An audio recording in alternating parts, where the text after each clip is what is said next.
खरं तर काल जे प्रकार घडला तो खरोखर चुकीचा होता म्हणून मी काल सर्व मीडियाच्या माध्यमातून सांगितलं की शिवराजने जो प्रकार केला तो चुकीचा केला.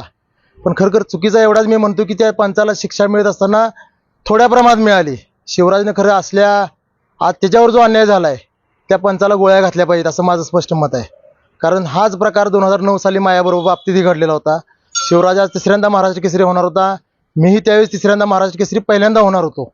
आणि पंचांच्या चुकीच्या निर्णयामुळं आणि 6 मिनिटाची कुस्ती जवळ 1.5 तास चालवल्यामुळं मी जो अन्याय सहन केला तोच आज अन्याय शिवराज सहन करतोय.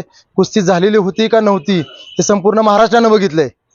कारण काल कुस्ती ज्यावेळेस रेफरीनं दिली कुस्ती शिट्टी वाजवली त्यावेळेस भूज आपण बाकीच्या सगळ्या कुस्तीला हात खाली घालून बघतो कुस्ती पैलवानाची पाठ टेकली की नाही टेकली आणि इथं नुसतं खाली वाकून बघतो तरी त्याने शिट्टी वाजवली. खरं तर ह्या सर्व प्रक्रियेमध्ये पृथ्वीराज मोहोळची कुठंच चुकी नाही मला असं वाटते. कारण ज्यावेळेस पंच शिट्टी वाजवतो त्यावेळी कुस्ती सोडून आपला विजय साजरा करणं हे त्या पृथ्वीराजचं काम होतं आणि जो पैलवान असतो त्याचं काम असतं की आपण कुस्ती सोडून आपल्या साईडला जाऊन उभं राहणं.